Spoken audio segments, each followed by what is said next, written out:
Hearing, hearing. The Court of Appeals for the First District of Texas is now in session. Pursuant to adjournment, God save the Constitution, this honorable court. Good morning. Good I don't see everybody. Just a second. There you are. Okay. Welcome to the First Court of Appeals via Zoom. I hope your families are all well. Yes? Yes. Thank you. Good. Us too. The parties make their announcements. Justin Renshaw for the appellants. Okay. Evan Green for the appellee. Can you say your name again? Evan Green? Green? Yes. Okay. Thank you. Okay. We reserve 5 minutes rebuttal for you, Mr. Renshaw. Is that okay? Yes, Your Honor. Okay. So let me start off with a question. Since the time is short, it'd be best for us to not go over the facts because then maybe they'd not be important in this particular case anyway. But my question really is so simple. Did the plaintiff submit a completed proper application? Well, I guess it depends on who you ask. I'm asking you. The only application that is available through the board is to become a member of the Galveston, Texas City Pilots Association. That is not what our clients wanted to do. And we submitted an application independent of those forms because there was nothing else available. Okay. Mr. Renshaw, you said that it requires the appellants to become a member of Galtex, but that's not an actual requirement of the form, is there? You have to comply with the form requirements, but nothing in the statute or the procedures require your clients to become a member of Galtex.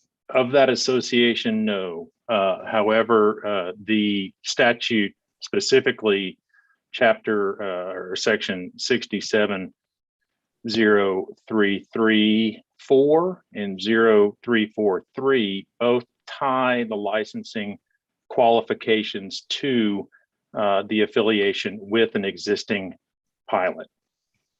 And the only pilots in Galveston are all members of Galtex. Well, in other words, you have to get a recommendation. It's basically a recommendation. It's not simply just a recommendation, it's an appointment. And for the certificate to become a deputy, you have to be appointed by a branch pilot, an existing pilot. In order to become a branch pilot, you have to have 2 years of basically apprenticeship under one of those existing pilots. Okay, but what does it mean to get an appointment? Well, you had gone through the process to join their association and completed their forms. Does it say that? Does it say that? The statute itself. How do you know? The statute itself is a requirement, one of the qualifications of the statute to become qualified to obtain a license from a technical perspective, to be qualified to obtain the license or a certificate rather, you have to have the service in conjunction with an existing pilot. And is that appointment? Yeah, and I follow you what you're saying. That appointment to be a deputy branch pilot, that appointment has to be finally approved by the board, right? As I read it, section 67038 requires the independent approval of the board to endorse, as you will, the appointment by Galtex of the deputy branch pilot. I would not call that is true, but I would not call it an independent appointment because it is the only path to becoming either a deputy or a branch pilot is through the existing organization. Through their recommendation. Yes. So can I ask you, given the statutory provision under 67038 that gives the board the ultimate approval authority, why does that not defeat your as applied challenge? Because one of the statutory prerequisites to obtaining either the certificate or the license is that you have the service with the existing pilotage. It is a closed loop. You cannot get into that system unless and until you have, well, statutorily on its face, facially, you have to have that one, check that one box, you know, service as a deputy under an existing branch pilot, or for the branch pilot to have the 2 years of service as a deputy under an existing branch pilot. Last attempt at this. The other side says that you did not submit a proper application. What's your response to that? What was wrong with your application? That it did not comply with the Galtex requirements, that it was not on their forms. It was not done through that organization. But, you know, everything else other than that one issue that, excuse me, the application is governed by 67035, which provides that the board may implement rules for the application process. It doesn't say anything beyond that. However, the only process by which the only applications that the board has adopted are for membership in Galtex. And unless and until you comply with those requirements for Galtex, the board will not consider the application, which is exactly what happened in our case. So, and maybe I'm not understanding, Mr. Renshaw, what precluded your clients from complying with the requirements of the form and following all of the requirements, such that a complete form was submitted to the board for approval, or at least for examination? It doesn't allow, the process just doesn't allow for it. That's it. I mean, we made inquiry to the chairman of the board at the time and said, we would like to apply independently of Galtex. And the response was, there is no other way to do it. Right. Well, Maybe my question is, Okay. yeah, go ahead, Chief Justice. Is that your brief? Is that in your brief, what you just said? I believe so, yes. I'm Can sorry. you point to, Go ahead, Justice Gatter. I was going to say, can you point us to the record, a record citation that supports what you just said?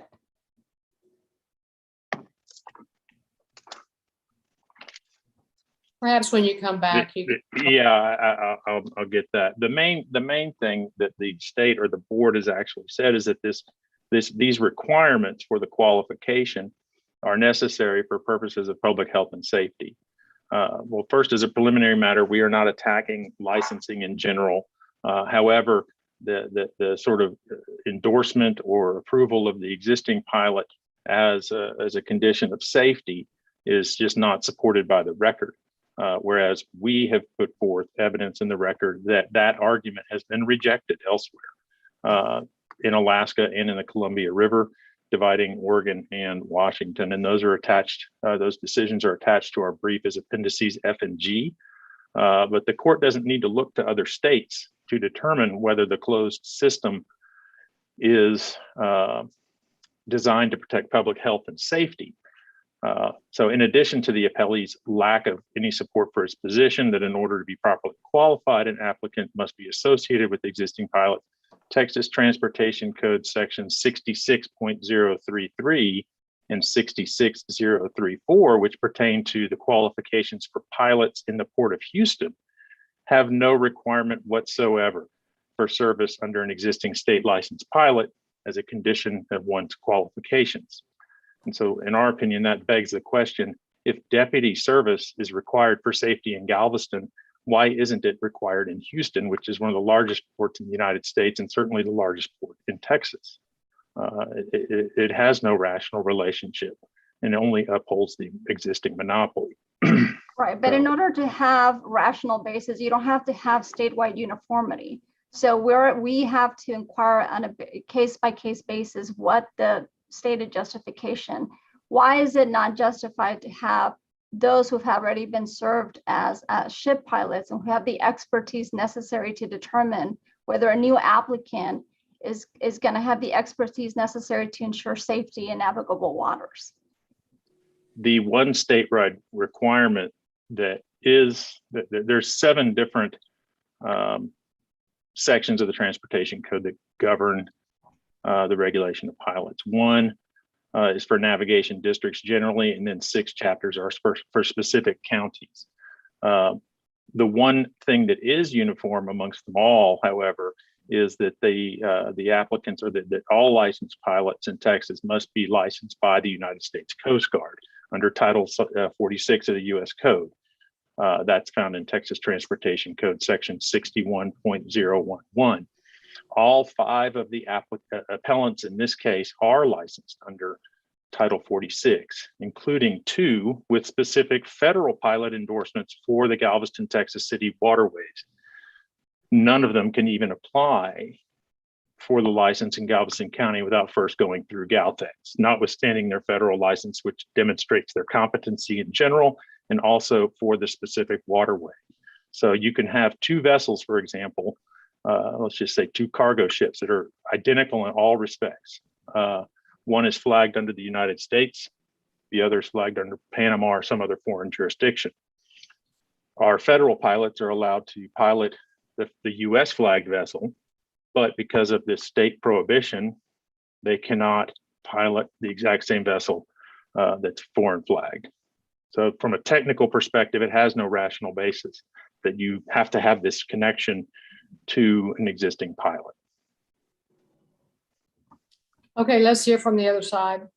Happily.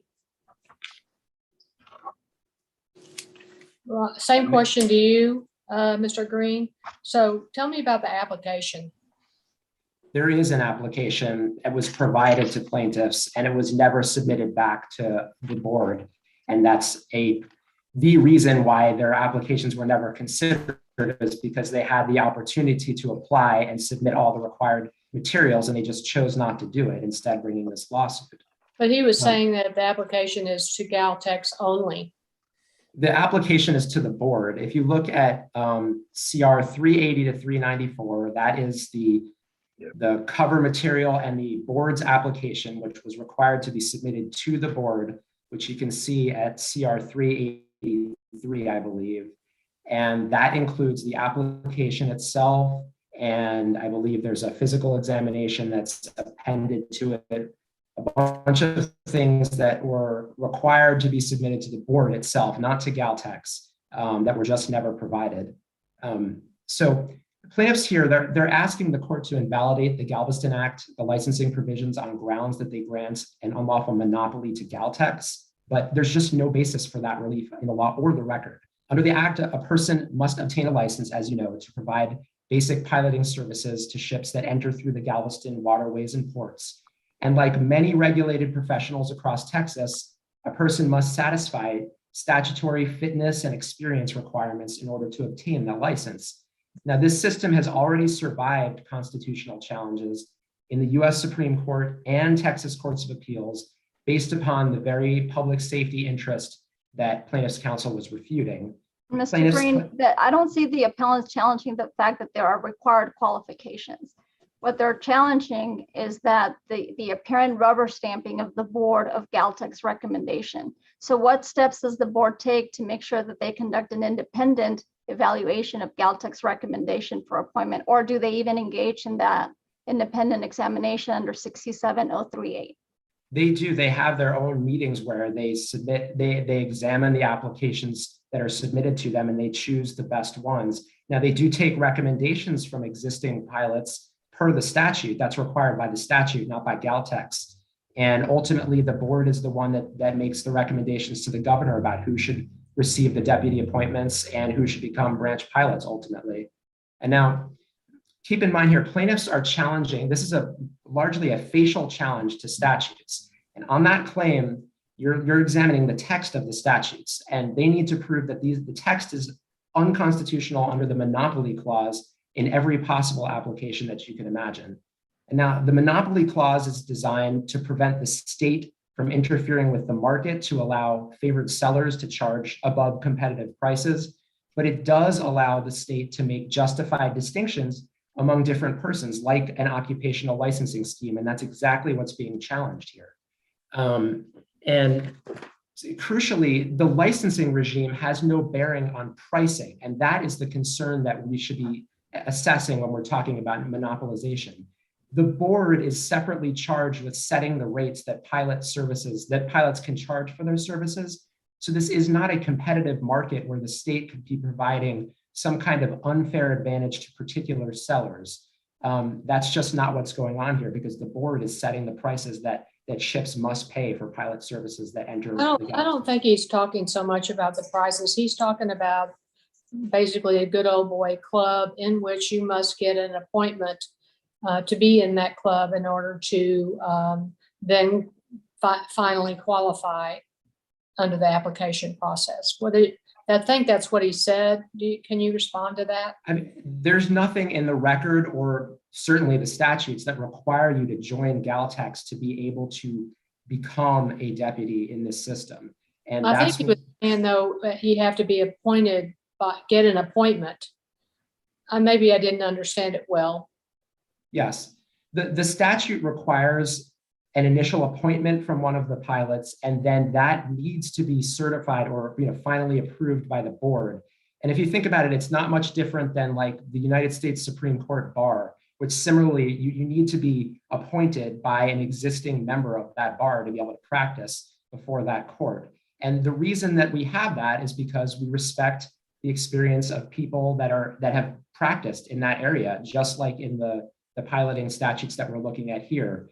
These are the people that— The one ripple here is, and the allegation is that the one group that is authorizing these appointments, a for-profit organization of self-interested ship pilots who benefit from keeping a closed system because the remuneration, of course. So I guess the real question is, what is the rational basis or the justification for having a private for-profit organization made up solely of existing branch pilots make the recommendation as to who gets appointed? In effect, it's self-protectionism of this group. Again, we don't have those kind of concerns because the board that's the entity that sets the prices that these people can charge. And the board by statute it must be disinterested in this whole process. So they are the ones setting prices. They are the ones deciding once and for all who can actually get a license or a certification. But didn't you just recognize and admit that in order to get an initial appointment, you do have to go through Galtex? Not through Galtex, but through an existing branch pilot. Now, they may be affiliated with Galtex, but the statute requires it to be an existing pilot, which says nothing about Galtex. And there's nothing in the record. Is there any such pilot from whom you can get an appointment that is not a member of Galtex? I mean, the record is silent on that, but it would have been the plaintiff's burden to prove that that was the case. Just asking if you know. No, I don't know. I don't independently know, but again, keeping in mind that we're looking at the statutes here, and to the extent that there's this as applied challenge, there's also no record evidence that is showing that Galtex that anyone has to join Galtex to get that appointment. And again, I just point to the fact that the board has pricing authority at the end of the day to show that this isn't a monopolization concern. I mean, that is what we're talking about here, and that just is not an issue because it's a regulated market where the state sets the prices. Now, finally, to the extent the plaintiffs are challenging Section 035, there's an as-applied challenge, which that statute requires the board to submit applications in the form and manner prescribed by board rule. They claim it's unconstitutional because the board didn't implement any generally applicable rules. To begin with, the board is not subject to the APA because the board lacks statewide jurisdiction, so they didn't need to follow any sort of APA compliant proceedings. And there's no constitutional right to any certain type of rule that plaintiffs may wish to have. That said, the board does have a formal application process, and it basically just tracks the statutory requirements that are laid out in 033 and 034 that set forth the qualifications that someone must demonstrate to obtain licensure or certification. Now, they claim that this statute somehow unlawfully sustains Galtex's monopoly, but again, there is no board rule, there is no board practice that requires pilot applicants to join Galtex. The evidence shows only that the board refused to act on plaintiffs' applications because they were not submitted in the form that is required, despite the fact that they were provided to the plaintiffs. And those application forms that are of the board's making include things like an employment history, a criminal background check, a physical examination. These things were never submitted to the board. Now, as a final point, even if the plaintiffs had proved that that Galtex has some kind of monopoly, and they haven't, but if they had, that so-called monopoly was actually endorsed by the Pedersen case and the Olson case that we cite in the brief. They embrace the role of pilot associations in the licensing process and the training process. They specifically hold that pilots who've received the state authorized license to be pilots and to have exclusive rights to be the pilots, that it's okay and that they can join together and exercise those rights, and it's not a monopolization problem. Mr. And again, Green, the appellants argue that Patterson and Olson are not applicable because those were analyzed under federal constitution. Does the state constitution have different standards for purposes of our monopoly analysis? They are not necessarily binding, but they're certainly instructive on the fact that they look at basically the exact same fact pattern under the due process clause. Now, the state constitution does have its own, it provides its own rights, that's correct, but in this case, we're talking about the monopolization clause or the monopoly clause, and we should be looking to see whether the challenge statutes provide some sort of unfair monopoly to a favored seller who can then charge whatever prices he or she wants. That's precisely not the case in this venue because we have the state setting prices. So there's no legitimate monopolization concerns under the state constitution or otherwise. So if there aren't any further questions, I'd ask the court to affirm the trial court's judgment, granting summary judgment to the board and upholding the challenge statutes. Okay, thank you, Mr. Green. Let's bring back Mr. Renshaw. Please. Just got the prompt, Your Honor.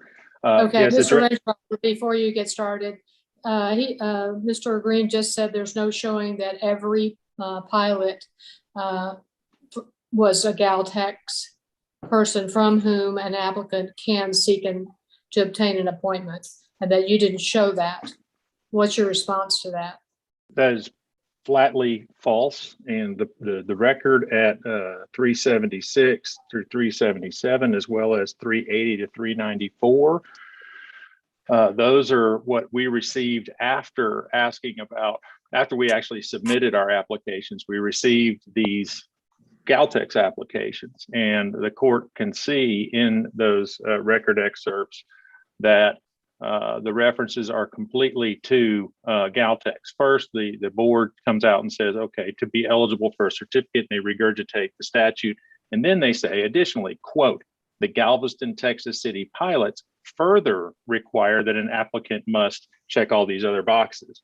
And then the very last. My question was whether or not every single person from whom an applicant must receive an appointment is from Galtex. So let's say the universe is 100 people that are, certified pilots already by the board, and that there was no showing by you that the entire universe was Galtex members. So the last page of the application where the applicant signs off includes an acknowledgement and an authorization of release of records and a hold harmless.